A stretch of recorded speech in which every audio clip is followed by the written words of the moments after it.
Bismillahirrahmanirrahim. Assalamualaikum warahmatullahi wabarakatuh. Alhamdulillah wassalatu wassalamu ala Rasulillah Muhammad ibn Abdullah. Asyhadu an la ilaha illallah wahdahu la syarika lah wa asyhadu anna sayyidana wa nabiyyana Muhammadan sallallahu alaihi wasallam abduhu wa rasuluhu la nabiyya ba'da. Baik, kemarin kita membahas tentang fikih salat. Saya ambil dari mulai keluar rumah berdoanya apa. Masih ingat au menanan? Berapa lagi? Begitu masuk masjid doanya apa? Masuknya pakai kaki apa? Apa yang diniati masuk masjid? Iktikaf. Udah niat iktikaf sekarang? Lillahi alayya an a'takifa bihadzal masjid lillahi ta'ala. Niatin dalam hati saya niat iktikaf di masjid ini karena Allah. Niatin dalam hati. Keutamaannya besar. Orang yang niat iktikaf Allah jauhkan dari dirinya dan dari api neraka 3 lubang. 1 lubang itu berarti penjagaan buat dirinya dan neraka sejauh timur dan barat. Itu 1 lubang itu. Kalau 3 lubang berarti 3 kali timur dan barat. Itu udah kita bahas.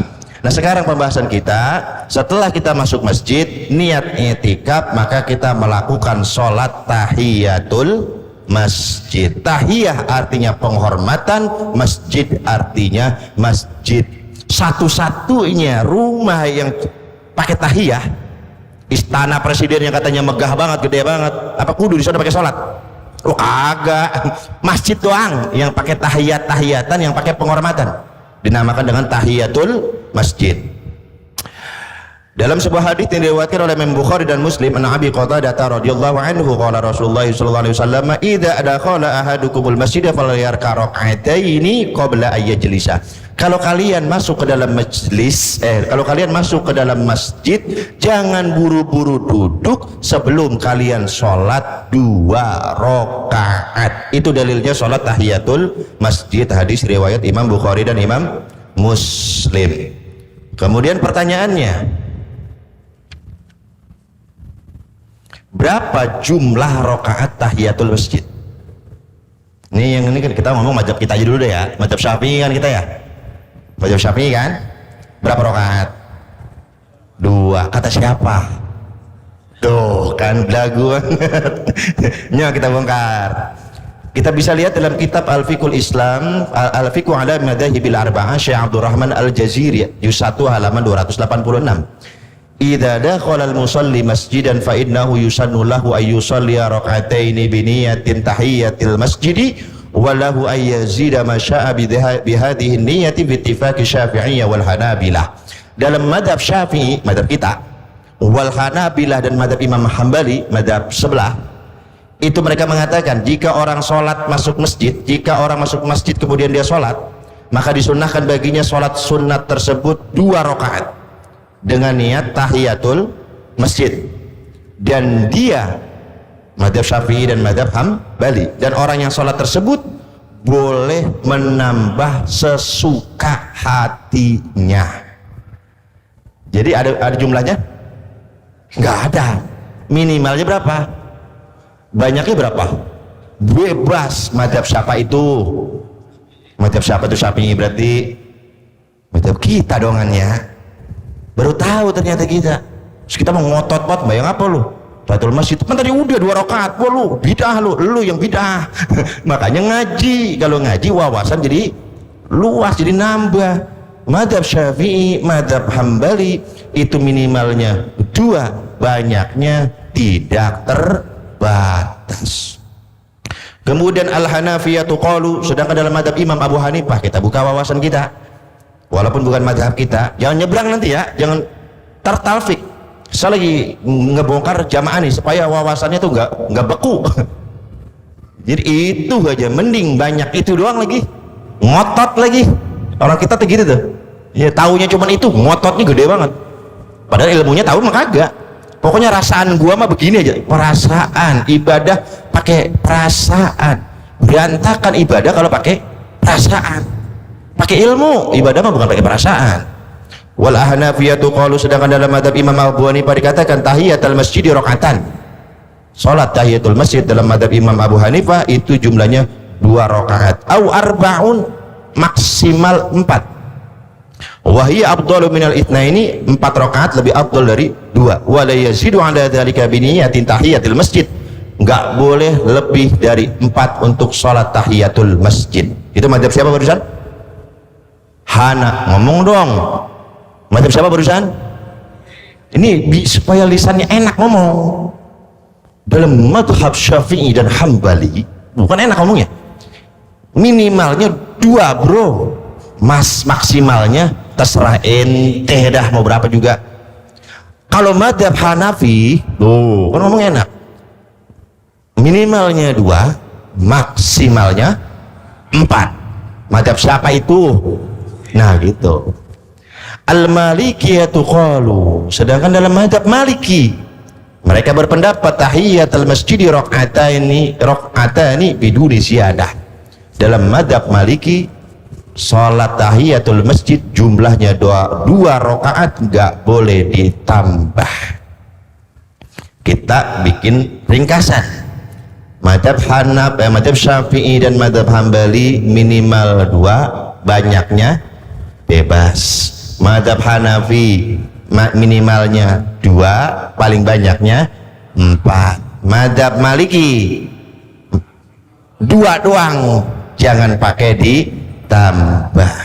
Itu pengalaman buat kita. Jadi kalau ada orang kita lihat masuk masjid, wah Syafi'i itu mah Hambali, ente Syafi'i ya, enak kita ngomongnya 2 rakaat ini Maliki ya gitu, nembak. Ada ilmunya. Tahiyatul masjid berulang kali. Kita masuk masjid, sholat tahiyatul masjid, keluar nih, masuk lagi, kudu sholat lagi apa kagak? Jangan pakai ngarang-ngarang. Kalau nggak tahu bilang nggak tahu. Jangan pakai perasaan, karena apa saya bilang tadi. Kalau nggak tahu bilang nggak tahu. Kita bisa masuk nih, keluar lagi, gue masuk lagi. Itu kudu sholat lagi apa kagak? Disunnahkan sholat lagi tahiyatul masjid lagi apa kagak? Nah, kita dengerin nih. Syekh Zainuddin Al-Malibari dalam kitab Fathul Mu'in, beliau mengatakan dalam babu sholah halaman 52, wa yusannu, disunnahkan rakaata tahiyatin, melaksanakan sholat tahiyatul masjid 2 rakaat lidakhili masjidin, bagi orang yang masuk ke dalam masjid, wa in takarrara dukhuluhu, meskipun dia masuk berulang kali, meskipun dia masuk masjid berulang, aulam yuridal julusu, atau dia tidak berniat duduk di masjid. Maksudnya dia keluar nih, dia masuk sholat, dia keluar, astagfirullahaladzim HP saya ketinggalan. Itu kan dia masuknya ke dalam masjid bukan niat duduk, mau ngapain. Nah itu begitu dia masuk lagi, apakah disunnahkan bagi orang tersebut tahiyatul masjid? Dalam mazhab kita disunnahkan dia sholat tahiyatul masjid lagi, boleh berulang-ulang, walaupun sengaja masuk sholat, keluar masuk bisa membayang, boleh. Itu boleh. Enak kalau ngaji pakai ilmu ya. Jadi jangan pakai tar sosoknya lain ya, atau sosok nunjuk-nunjuk orang. Sini lu kagak ngaji sih, sini kata ustad, biar kata lu bolak-balik di dalam masjid, lu kudu tahiyatul masjid. Udah belagu lagi aja.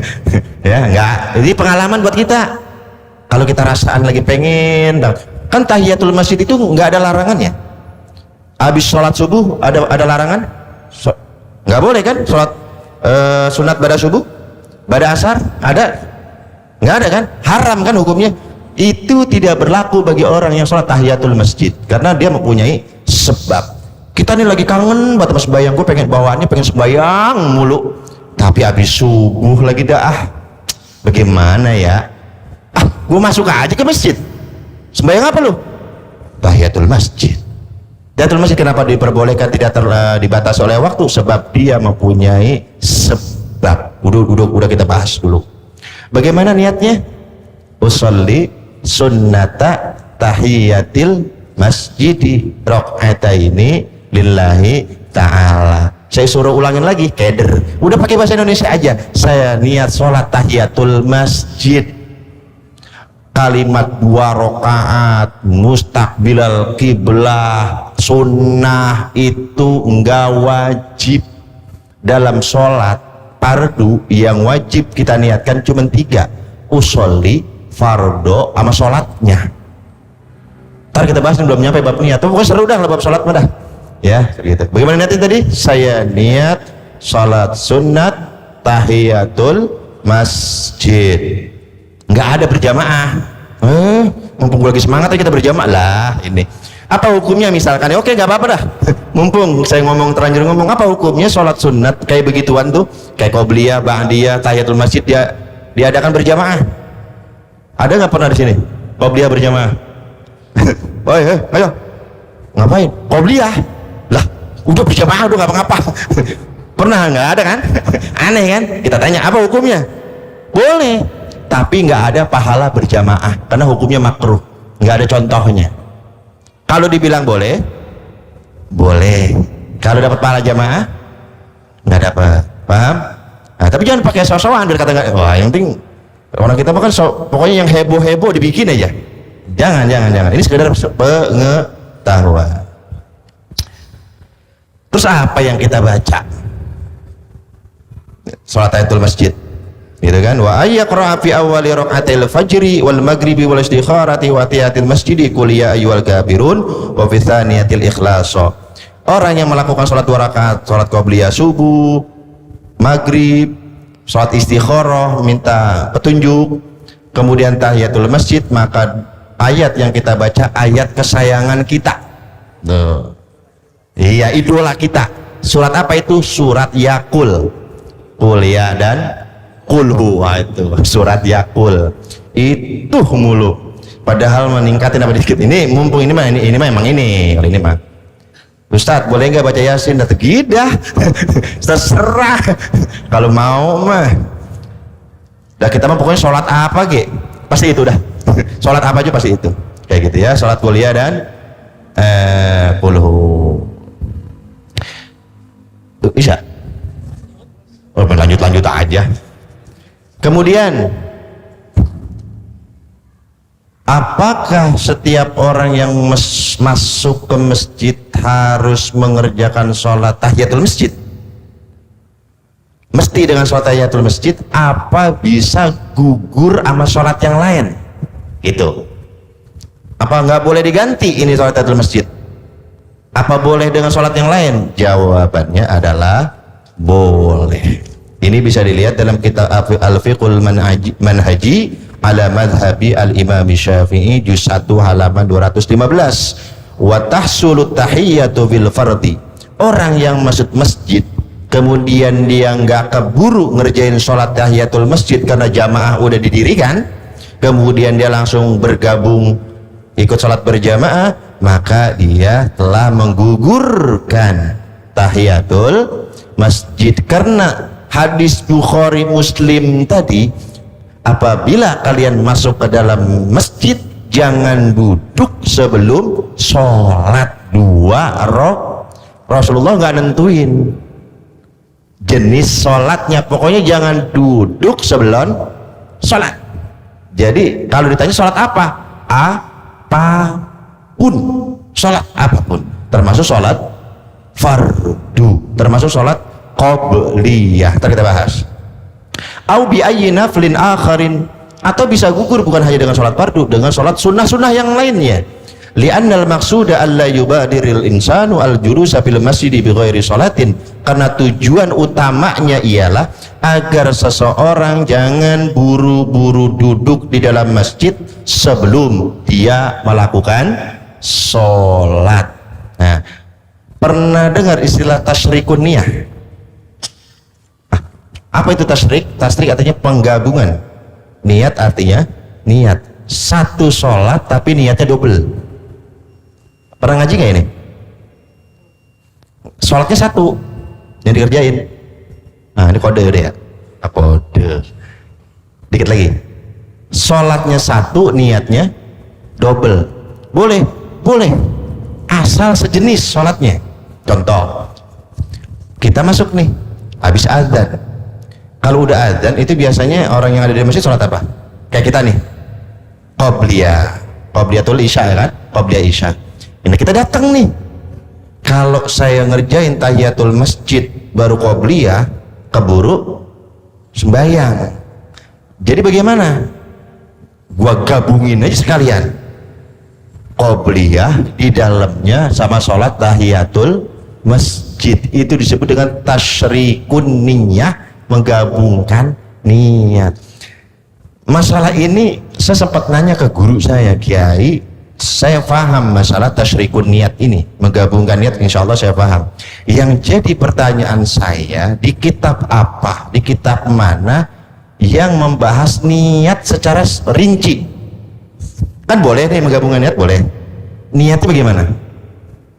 Nah, ini yang bikin saya keder, jujur ini yang bikin saya keder, nggak ada di kitabnya. Bagaimana ini niatnya? Apa kita karang-karang? Ulama nggak ada yang jelasin. Ternyata kesimpulannya kata guru saya, ya udah masukin aja, saya niat qobliyah dengan tahiyatul masjid, udah begitu aja. Emang niat harus pakai bahasa Arab? Kata siapa? Niat nggak harus pakai bahasa, karena niat adanya di mana? Di hati. Maka boleh dengan bahasa kayak tadi, Allah, mulut yang ucap Allah, hatinya niat, saya niat qobliyah dengan qobliyah isya dengan tahiyatul masjid, maka dia mendapat 2 pahala. Pahala qobliyah ongko, pahala tahiyatul masjid ongko. Para sahabat Rasulullah SAW, mereka ibadahnya terbatas tapi pahalanya banyak. Kenapa? Ibadahnya pakai ilmu. Kalau ngomongin enak, enakan mana? Tahiyatul masjid 2 sama qobliyah 2, apa kita gabungin, enakan mana coba? Pahalanya sama. Itu para sahabat begitu tuh. Penting yang ngaji itu penting yang ngaji, bukan cuma di sholat ini. Sama seperti sholat, misalkan kita biasa puasa Senin Kemis, puasa apa namanya, Daud gitu, sehari puasa sehari enggak, pas banget di hari berikutnya jatuh di hari Senin, dapat 2 tuh. Daud ongko, Senin ongko. Masalahnya kan Daud kagak, Senin Kemis kagak, dapatnya apa itu dapatnya? Itu ya, ini sampai sini berarti ya, nggak ada pulpen. Ini masalah tahiyatul masjid, ini pembahasan tahiyatul masjid, jangan nanya dulu karena masih panjang banget pembahasan tentang sholat tahiyatul masjid sampai sini, karena nanti ada adab-adabannya. Mana yang lebih kita dahulukan? Ini lagi azan kan, datang kita nih ke dalam masjid, sunnahnya apa tadi? Sholat tahiyatul. Sedangkan di sini lagi apa? Sholat tahiyatul masjid dulu apa azan dulu? Nah, azan dulu, betul. Kenapa? Azan waktunya terbatas untuk dijawab. Sebab tahiyatul masjid itu luas, agak luas waktunya, bisa kita kerjakan setelah azan. Kalau azan kan Allahu Akbar, kita jawabnya kapan? Langsung kan? Apa boleh entar-entaran? Antar aja gue mau jawabnya Allahu Akbar entar-entaran aja, bisa nggak begitu? Enggak kan? Karena waktunya mepet, bentrok nih sama tahiyatul masjid. Jawab azan duluin, tahiyatul masjid mundurin, kayak begitu. Itu nanti diantaranya itu. Kemudian ada 3 orang yang tidak disunnahkan tahiyatul masjid. Ini siapa yang ngurak-ngurak ini? Kawan-kawan Ustaz, apa capek banget. Ini mah tinggal manggut doang, lupa lagi. Apa kagak sebel saya coba? Udah kita cari-cari berbagai macam kitab, kita sampein, manggut ngerti begitu keluar lupa. La ilaha illallah. Catat ngapa catat? Ini nggak ada kitabnya, ini karena ini komitmen saya sama beliau. Ini bisa nggak tambahin pikir? Udah bisa aja dah, saya berkata kagak bisa, gue udah bisa aja dah. Ini akhirnya saya kumpulin kitab sendiri, ini mah karya sendiri. Nanti itu sholat kita tuh kagak pakai terpas, kita bahas nanti pas pergerakan itu kita bahas semua. Berdiri nih, pas kita lagi berdiri sholat, berdiri rukun, lagi berdiri baca fatihahnya rukun, ngangkat tangannya sunnah, kita gabungin jadi satu supaya jamaah nanti paham ketika satu gerakan berdiri apa yang rukun, apa yang wajib, apa yang sunnah, apa yang makruh, apa yang batal. Di situ nanti kita kupas. Capek emang, kalau saya cinta sama jamaah ini, tahu jamaah cinta sama saya apa kagak. Kalau emang cinta sama guru, ya tulis apa biar agak capek guru. Ampun dah, saya mah dulu mah husnuzon banget, hafalannya kuat-kuat kali. Kagak percaya udah sekarang udah kagak percaya. Emang dasar males. Ya itu, jadi masalah tahiyatul masjid jangan ditanya dulu karena pembahasan kita masih panjang, masih luas. Assalamualaikum warahmatullahi wabarakatuh.